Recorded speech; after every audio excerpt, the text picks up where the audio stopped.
Hello everyone, this is Monica Agarwal, lecturer in commerce from GGSSS Hisar. तो students, आज हम एक नया अलग सा टॉपिक करने जा रहे हैं। अब तक आप लोग जो पढ़ रहे हैं वो पढ़ रहे हैं मैनेजमेंट के बारे में। मैनेजमेंट क्या चीज़ पढ़ी आपने अब तक? मैनेजमेंट दूसरों से काम करवाने की एक कला है, यही पढ़ा ना आप लोगों ने। और आपने अपनी रूटीन लाइफ में भी देखा होगा कि एक ऐसे वर्ड्स हैं जिन्हें आप बखूबी यूज करते हैं, कुछ अलग नहीं है, ठीक है। फिर उसके बाद आपने थोड़ा सा क्या पढ़ा, मैनेजमेंट के फंक्शंस के बारे में। मैनेजमेंट का पहला फंक्शन क्या था हमारे पास? प्लानिंग। प्लानिंग क्या होता है? What to do, how to do, by whom to do it, how to do it, है ना। कौन करेगा, कब करेगा, कैसे करेगा। मीन्स कि आप अपना एक सेटअप कर लेते हैं, एक माइंड में बिठा लेते हैं कि हमें जो भी काम करना है किस तरीके से आप वो काम करोगे, ठीक है। तो चलिए, अब प्लानिंग के बाद कौन सा काम आता है? प्लानिंग के बाद काम आता है हमारा ऑर्गेनाइजिंग, ठीक है। अब जो ऑर्गेनाइजिंग है वो आता है हमारे पास कि हम ये कह सकते हैं कि ये कौन सा फंक्शन है हमारा, इसका दूसरा फंक्शन है। अब देखिए, आप इसको एक काम और भी कह सकते हैं। क्यों? अब जो ऑर्गेनाइजिंग होता है चीज है, ऑर्गेनाइजिंग हमारी क्या चीज है?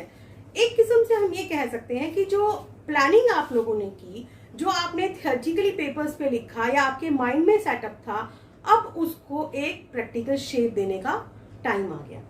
खाली सोचने विचारने से काम तो नहीं बनता ना।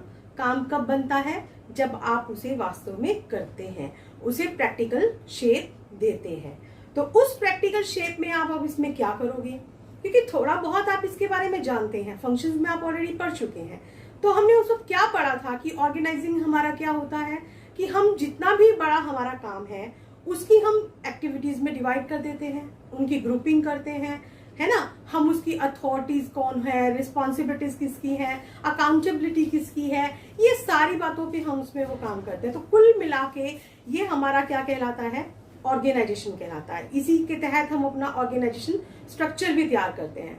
और जैसा स्टूडेंट्स आपको पता है कि बहुत ही एक इम्पॉर्टेंट फंक्शन है ये, क्योंकि अगर इसमें गड़बड़ हो गई ना तो आपका ये समझो कि सारा का सारा जो ऑर्गेनाइजेशन है, जो आपका सारा बिजनेस है, वो फ्लॉप हो सकता है। इसी से रिलेटेड एक कोट दी है, जिस कोट के बारे में हम चलिए बात करते हैं। तो ये कोट है अब आपके सामने। तो देखिए, केनिथ क्या कहते हैं? केनिथ कहते हैं, a poor organisation could run a good product. वो कहते हैं कि जो एक पुअर ऑर्गेनाइजेशन है, जो एक अच्छा संगठन नहीं है, वो क्या कर सकता है? वो एक अच्छा प्रोडक्ट चला सकता है इनटू द ग्राउंड। शुरुआत में चला सकता है वो, ठीक है ना। मतलब शुरू में तो आप ये कह सकते हो कि भाई हाँ इसने अच्छा चला दिया, लेकिन इन फ्यूचर क्या होता है? And that a good organisation which has comparatively poor product. Means कि देखो कि यहाँ पे हमारा ऑर्गेनाइजेशन पुअर था, लेकिन प्रोडक्ट हमारा क्या है? बहुत अच्छा है, ठीक है। अच्छा प्रोडक्ट था, लेकिन यहाँ पे दूसरी तरफ हमारा क्या है? ऑर्गेनाइजेशन अच्छा है, लेकिन प्रोडक्ट हमारा क्या है? प्रोडक्ट हमारा जो है वो पुअर है, ठीक है। तो वो कहता है कि जो विच has comparatively poor product could run a good product out of the market. की मार्केट में अगर जितने भी प्रोडक्ट हैं हमारे, अच्छे प्रोडक्ट भी है ना, तो उनसे भी वो क्या कर सकता है? अच्छा चला सकता है, ठीक है। तो अब इसका क्या मतलब हुआ? यहाँ पे कहना क्या चाहते हैं? जैसे देखिए, समझिए इस बात को कि मान लीजिए कि मार्केट में बहुत सारे प्रोडक्ट हमारे पास आ रहे हैं। एक ए प्रोडक्ट है, एक बी प्रोडक्ट है, एक सी प्रोडक्ट है। अब ए जो प्रोडक्ट है वो हमारे पास क्या कहता है? यहाँ पे ए जो प्रोडक्ट है ये बहुत अच्छा है, वेरी गुड। लेकिन जो बी है ये अच्छा नहीं है, सी भी अच्छा है, लेकिन अब बी का जो ऑर्गेनाइजेशन है वो बहुत बढ़िया है। वो उन्होंने इतना अच्छा मैनेज किया हुआ है कि वो उसको भी चला सकता है ना। कहते हैं ना कि अगर हम कोई काम सही ढंग से करते हैं ना, तो खराब काम को भी हम क्या कर सकते हैं? सुधार सकते हैं। लेकिन अगर हम काम को ढंग से नहीं करते तो अच्छा बना बनाया काम भी बिगड़ जाता है। तो यहाँ पर भी सेम वैसी ही बात है कि अगर आपने बहुत अच्छा सा संगठन बनाया है, अगर आपका ऑर्गेनाइजेशन सही से है और अच्छा बना है, तो वो एक बेकार प्रोडक्ट को भी चला सकता है। वरना वो एक अच्छे प्रोडक्ट को भी मिट्टी में मिला देगा। तो चलिए अब हमारा नेक्स्ट क्या आ जाता है, that is definition of organising, कि अब हम करेंगे ऑर्गेनाइजिंग है क्या। काफी कुछ तो आपको समझ में आ गया होगा, है ना। तो मतलब एक ऑर्गेनाइजिंग अगर हम मोटे मोटे तौर पर देखना चाहें तो हम किसको कह सकते हैं ऑर्गेनाइजिंग, जिसमें हमने कामों को देखा कितने काम हैं, उन कामों को छोटे छोटे कामों में बांटना, उनकी ग्रुपिंग करनी, अथॉरिटीज रिस्पॉन्सिबिलिटीज बतानी, और सब लोग उसमें क्या करते हैं, मिलजुल कर काम करते हैं। ठीक है, तो इसी से रिलेटेड एक डेफिनेशन दी है इन्होंने मैकफार्लैंड ने। मैकफार्लैंड क्या कहते हैं, an identifiable group of people contributing their efforts towards the attainment of goals is called organization। अब क्या मतलब बताते हैं वो इसका, वो बताते हैं कि जो संगठन है इसका क्या मतलब है कि ये अनेक लोग जो भी जिनको हमने काम दिया है, आइडेंटिफाइबल पीपल हो गए ना, वो लोग जो मिलकर एक कॉमन ऑब्जेक्टिव के लिए काम कर रहे हैं। अब देखिए कंपनी का हमने प्लानिंग में सबसे पहला पार्ट क्या किया था कि टू डिसाइड ऑब्जेक्टिव्स, उनको ऑब्जेक्टिव्स डिसाइड करने पड़ते हैं, तो वो उसी ऑब्जेक्टिव्स को जो डिसाइड किया उसको पूरा करना, अटेनमेंट मींस उसको पूरा करने के लिए जो उनके एफर्ट्स हैं उनको मिलजुल कर लगाना, वो हमारा क्या कहलाता है, ऑर्गेनाइजेशन। ठीक है बच्चों, तो आई होप आपको यहां तक का समझ में आ गया होगा। चलिए अब हमारा जो नेक्स्ट टॉपिक आता है वो है फीचर्स ऑफ ऑर्गेनाइजिंग। फीचर्स हमारी किसमें से निकलती हैं स्टूडेंट्स, जब आप किसी चीज की डेफिनेशन करते हैं ना तो डेफिनेशन में से ही फीचर्स निकल आती है। ठीक है, तो चलिए फीचर, जब हमने डेफिनेशन पढ़ा, डेफिनेशन में हमने क्या करा कि काम जो था, काम को छोटे छोटे हिस्सों में बांट देना, है ना। तो काम को छोटे छोटे हिस्सों में बांट देना, तो सबसे पहला हमारे पास यहाँ पे क्या हो गया इसकी फीचर, डिवीजन ऑफ वर्क। अब डिवीजन ऑफ वर्क हमारे पास क्या कैसे हो जाएगा, फॉर एग्जाम्पल देखिए एक कंपनी क्या करती है कि उसका जो काम है वो सोफास बनाती है।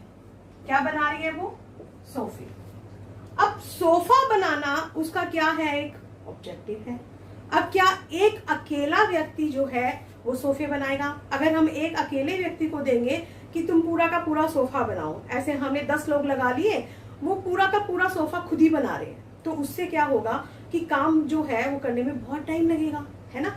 क्योंकि वो क्या करेगा, सोफे के भी तो कितने सारे पार्ट्स हो जाते हैं। अगर हम सोफे को अलग अलग करके देखें तो सोफे के बहुत सारे पार्ट्स हो जाते हैं। जैसे देखिए उसकी आर्म हो गई जिसपे हम हाथ रखते हैं, उसकी लेग्स हो गई जिसपे सोफा खड़ा है, उसकी सीट्स हो गई, उसकी बैक हो गई, है ना, गद्दियां हो गई, उसका कवर हो गया, तो कितनी सारी चीजें हो गई।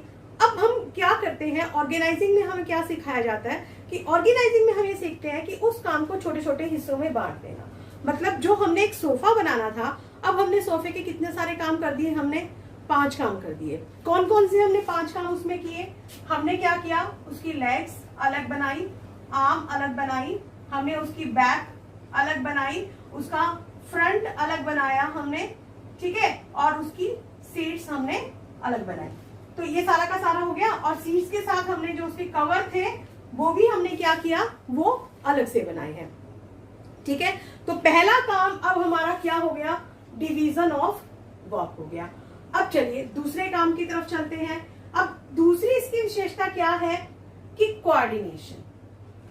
देखिए आपस में कोऑर्डिनेशन का क्या मतलब होता है, आपस में तालमेल होना। अगर आपस में कोऑर्डिनेशन ही नहीं रहेगा तो काम कैसे होगा। अब क्या मतलब हुआ इस चीज का, देखिए जैसा मैंने बताया कि इसी सोफे के एग्जाम्पल को लेकर ही मैं आपको पूरा का पूरा करने वाली हूँ, तो उसको दिमाग में बिठा लो कि सोफा हमने बना रहे हम। तो सोफे में अब क्या है कि काम को हमने छोटे छोटे हिस्सों में बांटा, किसी को हमने लेग दी, किसी को आर्म, किसी को बैक, किसी को फ्रंट, किसी को सीट, किसी को कवर, ऐसा हमने सब कुछ दे दिया। अब लेकिन अगर उनमें आपस में तालमेल नहीं है कि कितना बड़ा सोफा है, छोटा सोफा है, तो कहीं पे गड़बड़ हो सकती है। हो सकता है जो फ्रंट का हिस्सा वो बड़ा हो, बैक जो है वो छोटी पड़ जाए, नहीं बनेगा सोफा।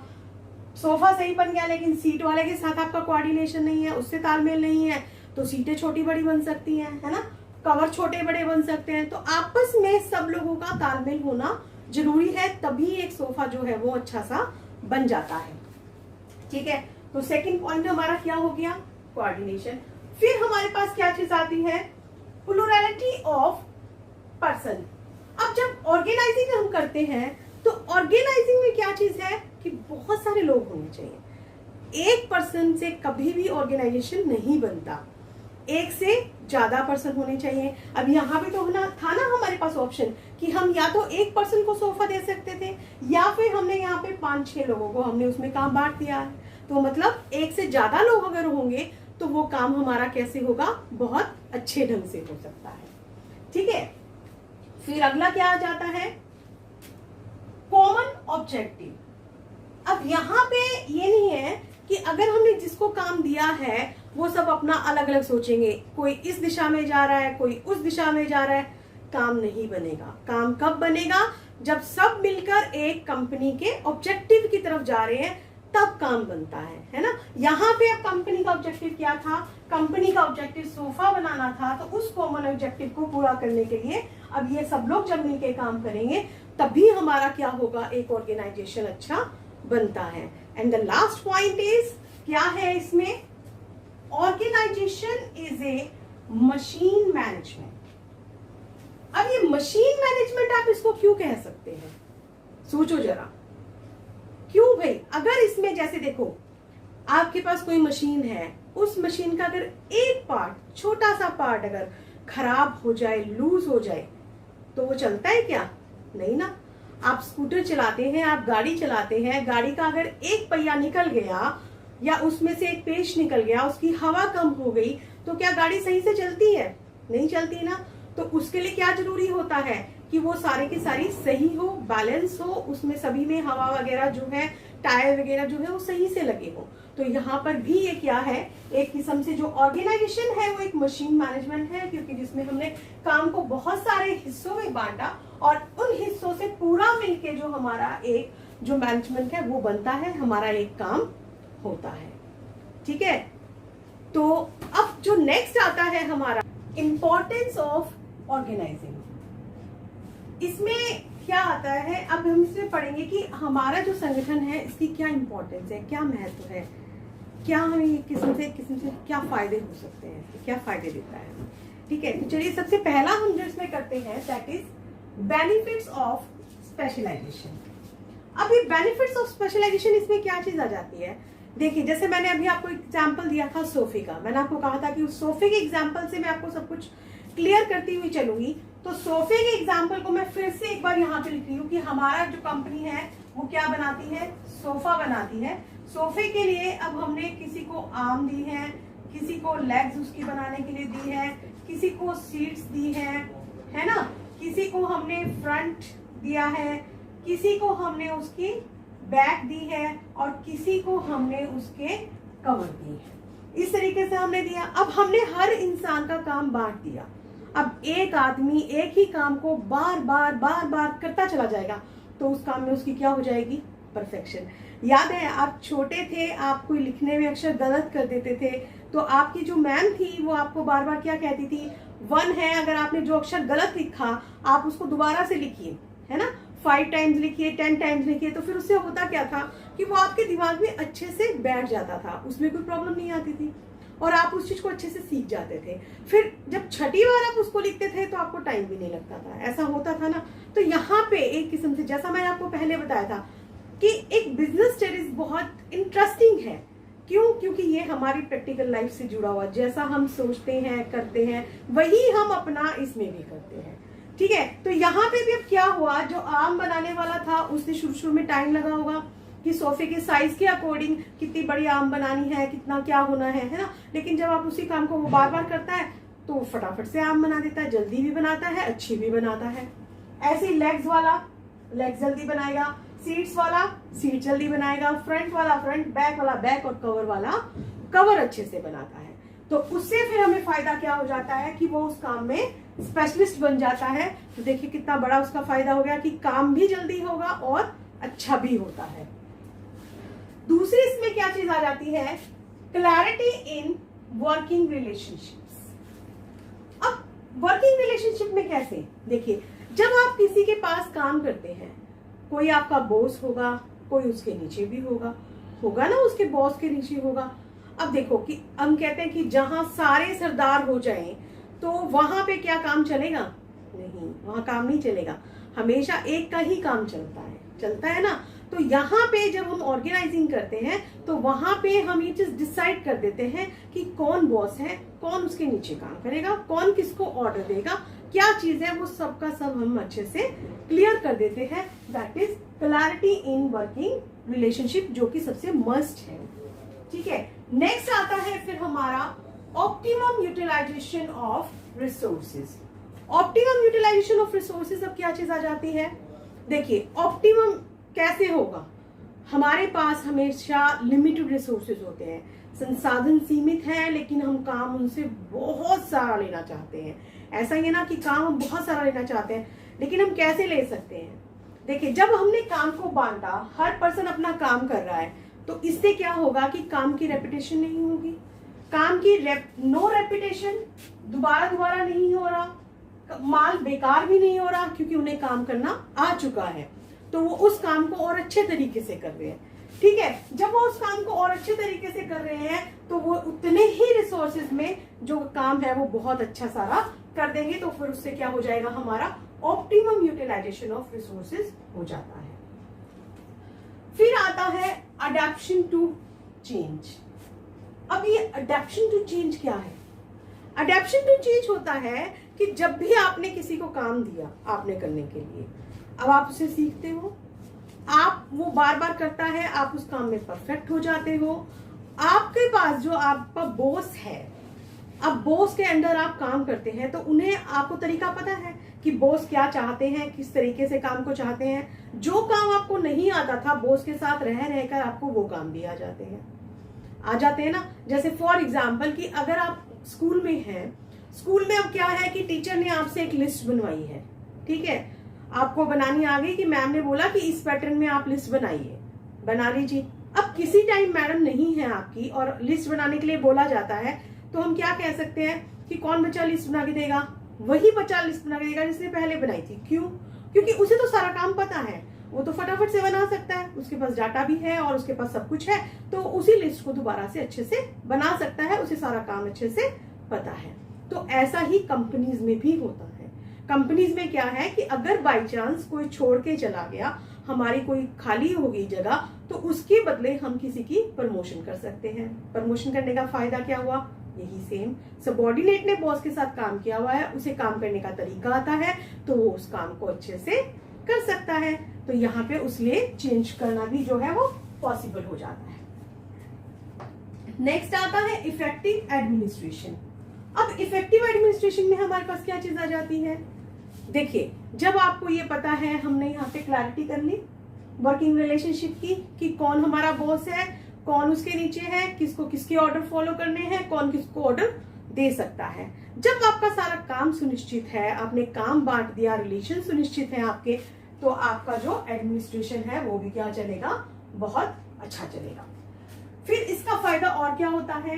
Development of personal. जो आपके पास काम कर रहे हैं उनको कैसे फायदा होगा? उनको भी तो फायदा होगा। एक तो ये फायदा होगा कि वो काम बार बार वो कर रहे हैं, तो उस काम में वो परफेक्ट बन गए, स्पेशलिस्ट बन गए, है ना। जब हम किसी काम को दोबारा दोबारा करते हैं तो हम उस काम में परफेक्ट हो जाते हैं। ठीक है, दूसरा उसमें क्या फायदा होगा कि जब हमारे पास काम ज्यादा हो जाता है, कुछ हो जाता है, तो हम वहां पे डेलीगेशन ऑफ अथॉरिटी कर देते हैं। मीन्स कि हम काम को क्या करते हैं, ये ऑर्गेनाइजिंग में जो है ना एक इंपॉर्टेंट टॉपिक होता है डेलीगेशन ऑफ अथॉरिटी, कि मीन्स हम अपना काम जो है वो दूसरों को दे सकते हैं। उसका फायदा क्या होता है? उसमें हम क्या करते हैं, किसी को हमने दिया कि हमें काम करने के लिए दिया गया। अब जैसे फॉर एग्जाम्पल यहाँ पे आप ले लीजिए कि ए जो एक बॉस है, ये हमारा कौन है? बॉस है। इसके नीचे काम कर रहे हैं बी, सी और डी। अब ए ने क्या करा? बी को काम दे दिया कि तुम ये वाला काम करो। अब बी को काम तो दे दिया, लेकिन उस काम को करने के लिए कुछ डिसीजंस भी लेने पड़ सकते हैं, कुछ करना पड़ सकता है। तो उन डिसीजंस के लिए फिर वो क्या करेगा? वो करेगा क्या? वो इसमें जो है उनको थोड़ी सी अथॉरिटी भी देगा, वो उसको राइट्स भी देगा कि ठीक है, आप इससे काम करने के लिए थोड़े से राइट्स ले लो। जो डिसीजन अगर आपको मौके पर लेना पड़ता है तो वो आप ले सकते हो। अब उससे क्या फायदा होगा? जब एक इंसान को डिसीजन की पावर नहीं थी, अब वो डिसीजन ले रहा है, तो उससे उसका डेवलपमेंट होगा, उसे पता चलेगा कि किस तरीके से मैंने डिसीजन लिया, उसके आगे क्या इफेक्ट हुए। और उसी के साथ साथ जब एक पर्सनल का तो होगा ही होगा डेवलपमेंट, उसके साथ एक्सपेंशन एंड ग्रोथ कंपनी की भी होती है। क्यों? जहां पे अगर एक संस्था ऐसी अच्छी है कि जहां के वर्कर्स बहुत अच्छे हैं, वो काम करना बहुत अच्छे से जानते हैं, डिसीजंस अच्छे से ले सकते हैं, तो वो संस्था भी जो है वो बहुत आगे बढ़ सकती है, वो आगे सक्सेसफुल हो सकती है। देखो, जैसे हमारी ह्यूमन बॉडी है, अब ह्यूमन बॉडी में आपका क्या होता है कि अगर आप कहीं जा रहे थे, भगवान ना करे कि आप गिर गए, आपके आगे पैर पत्थर आ गया, आप गिर गए, पैर में आपके लग गई चोट, हड्डी टूट गई है, फ्रैक्चर हो गया, अब आप चल पाओगे अच्छे से? नहीं ना, क्योंकि आपके तो पैर में फ्रैक्चर हो गया। तो जो इंपॉर्टेंस आपकी बॉडी में आपकी हड्डियों की है, वही इंपॉर्टेंस जो एक बिजनेस होता है ना, उसमें हमारी किस चीज की है? ऑर्गेनाइजिंग की है। समझ आया? तो ये थी हमारी इसकी इंपॉर्टेंस। तो अब स्टूडेंट्स, लास्ट में हमारा आता है जो आज हम टॉपिक करेंगे, दैट इज ऑर्गेनाइजिंग प्रोसेस। अब जब प्रोसेस होती है ना, तो वो एक सीक्वेंस में चलती है। आप फीचर्स लिखते हैं, अक्सर बच्चों को आदत होती है कि वो क्रैमिंग करते हैं, एक पॉइंट के बाद जैसा बुक में दिया गया है आप वैसे ही करते हैं। ऐसा कभी भी नहीं करना होता आपको, आप अपने हिसाब से लिख सकते हैं, लेकिन हाँ, प्रोसेस आपकी स्टेप वाइज चलेगी। देखिए, जैसे आप घर में स्टेयर्स चढ़ते हैं, तो कभी ऐसा होता है क्या कि पहले आपने पहली स्टेप पे पैर रखा और फिर चौथी पे पहुंच गए और फिर 8वीं पे पहुंच गए? ऐसा नहीं होता ना। पहली के बाद दूसरी, दूसरी के बाद तीसरी, तीसरी के बाद चौथी आती है ना। तो स्टेप्स हमेशा एक सीक्वेंस में चलते हैं। तो चलिए, अब तक तो वैसे आपको सारा कुछ पता चल चुका है, तो ऑर्गेनाइजिंग प्रोसेस के बारे में हमें टाइम ही नहीं लगने वाला। तो इसमें क्या चीज आ जाती है? पहला जो इसका फंक्शन है, प्रोसेस है, that is identification and division of work. हमने यहाँ पे क्या करना है कि जो हमारा देखना है कि हमारा काम है क्या, और उसे हमने छोटे छोटे हिस्सों में बांट लेना है। जैसा मैं अभी तक चलती आ रही थी कि मैंने एक सोफे का एग्जाम्पल लिया, उस सोफे के एग्जाम्पल को ही मैं यहाँ पे आपको और डिटेल में बता रही हूँ। क्या चीजें हैं? देखिए, हमारे पास सोफा हमने बनाना है, कुछ रॉ मटेरियल हमें परचेज करना पड़ेगा, लाइक हमें वुड वगैरह परचेज करनी पड़ेगी। कुछ रेडीमेड होंगे, जैसे हमारे को कील, पेच वगैरह, वो भी चीजें लेनी पड़ेंगी, है ना। फिर आप उसको सोफे को बनाएंगे, स्टॉक में रखोगे और इन्वेस्टिगेशन करोगे कि क्या क्या माल मार्केट में चाहिए हो सकता है।